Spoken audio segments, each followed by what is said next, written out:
Do you believe in aliens? Or do you believe in spirits? Well, I can tell you one thing to believe in for sure. DanDaDan will take over the world once the anime airs later this year. I swear, this series has it all. It has romance, sci-fi, horror, slice of life, and somehow, in the latest chapters, isekai. There are times that it's funny, and there are times where it's serious. When I say it has it all, it has it all. I really believe DanDaDan is going to be the next huge shonen anime to enter the space.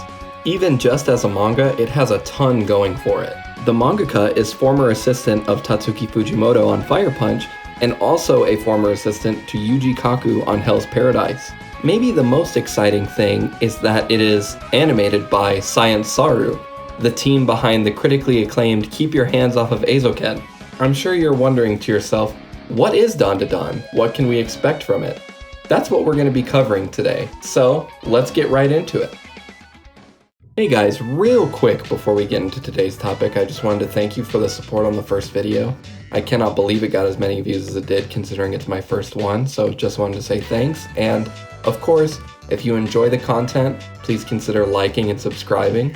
Those two metrics really help out an early channel like mine, and as you can see, I'm doing varied content, with the last video being Persona, and this one being about DanDaDan, so yeah. Please like and subscribe, and comment what you'd want to see next. I'm open to suggestions, so without further ado, let's get right into the video. The reason I asked you in the very beginning of the video if you believe in aliens or spirits is because our two main characters have that same discussion as one of their first interactions. Our first main character we encounter in DanDaDan is Momo Ayase, a girl who lives with her psychic grandma. Because of this grandma she lives with, she understands that spirits are real. But the first thing we learn about her is she is desperately searching for her Ken Takakura. Ken Takakura being an actor that she is insanely in love with. And she will date guys purely on the prospect that they might look like him. Our other main character is named Okarun. That's not his real name, but it's the name that Momo gave him. You'll just read the manga, you'll understand immediately. Sorry, it's a funny moment, I don't want to spoil it. Anyways, Okarun is a boy who loves aliens and the occult. We first see him reading an occult magazine that says stuff such as, Barack Obama has been to Mars. The plot puts us in the direction of our destination by showing an argument between Okarun and Momo about what's real, aliens or spirits. Momo doesn't believe in aliens, so Okarun tells her to go to Nagi Hospital at night, a place where UFOs have allegedly been sighted around. Meanwhile, Okarun has been tasked to go to an abandoned tunnel that is famous for being haunted on the internet. And, as you can probably assume by the question that they asked each other earlier on, are spirits real or are aliens real? Okarun encounters a yokai known as Turbo Granny. I'm not making that up. It is called Turbo Granny, and if you think that is as crazy as it's gonna get, you gotta buckle your seatbelt in, because this is about to get so crazy. Then, as Okarun stares in fear at this scary-looking granny, he then gets asked, well, hold on. I don't want to butcher this quote. Let me open up my manga here. Turbo Granny asks him, and I quote, "I'll let you suckle my teats, if you let me gobble your schlong." Yeah, see, I told you it gets crazy. Anyways, Turbo Granny is a spirit that possesses an insane amount of speed and physical power. However, that's not the only thing she possesses, because she goes ahead and possesses Okarun. The transformation that Okarun goes through as a result of this possession is probably one of my favorite parts of DanDaDan because of how cool the possessed characters look. Meanwhile, at Nagi Hospital, Momo encounters the aliens and they are trying to harvest her reproductive organs. They want these organs because they are an all-male race of aliens and can only reproduce by cloning. The problem with cloning is since you are creating exact copies of each other, you are not able to evolve. Okay. I'm sure everything I just said sounds absolutely insane. And really, that's because it is. DanDaDan can feel very weird and all over the place and super surreal.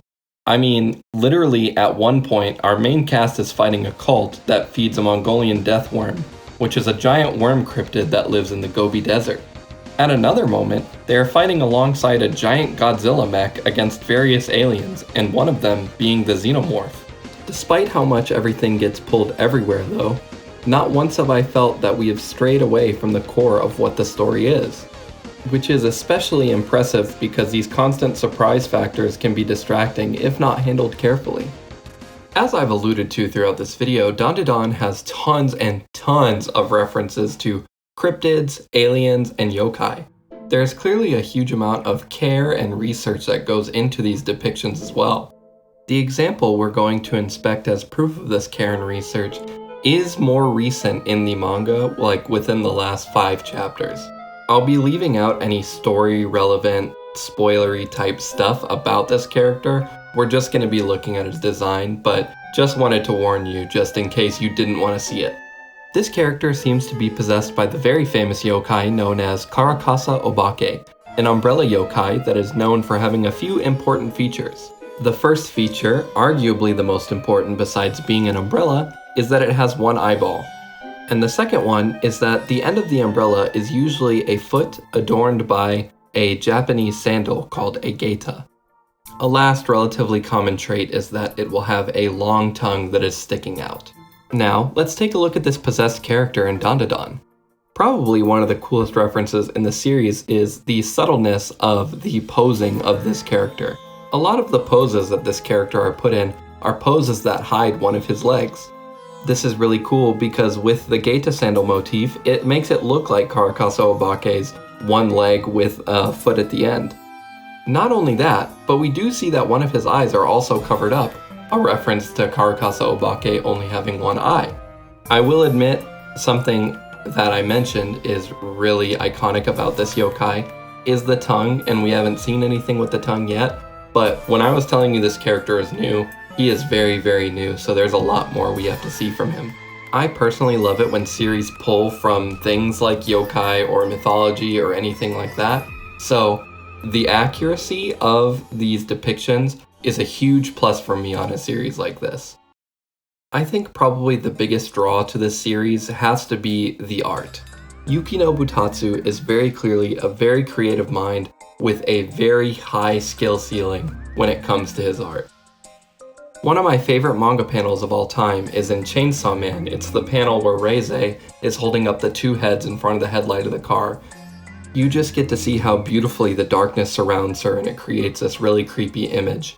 It feels like almost every fight in DanDaDan we get a panel as beautiful as this.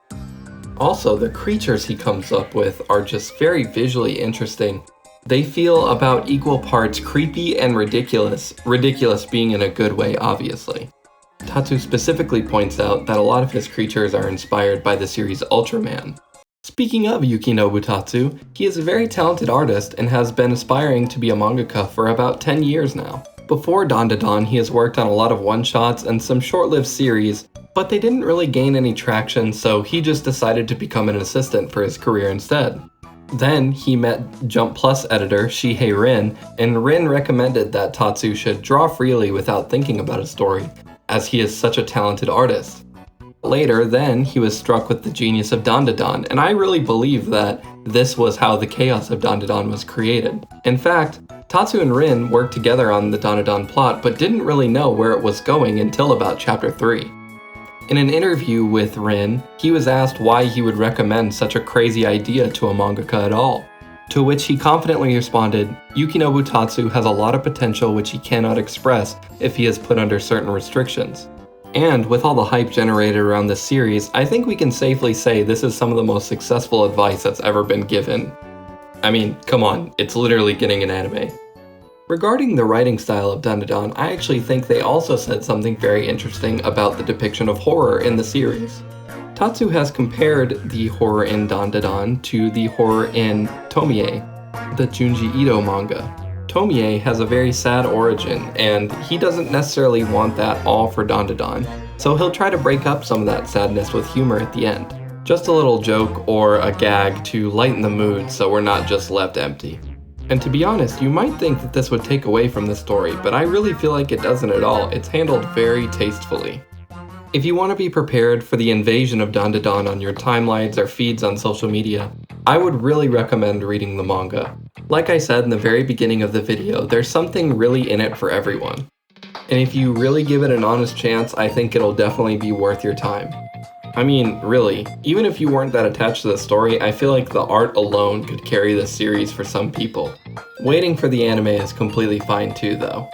But that's gonna be it for me today. Thank you so much for watching the video if you made it this far. Just a reminder, like and subscribe, it really helps out a budding channel like mine. I got some really special videos that I'm planning and I've really been enjoying making them, so yeah. Have a nice day or night or whatever, and I'll see you in the next one. Bye!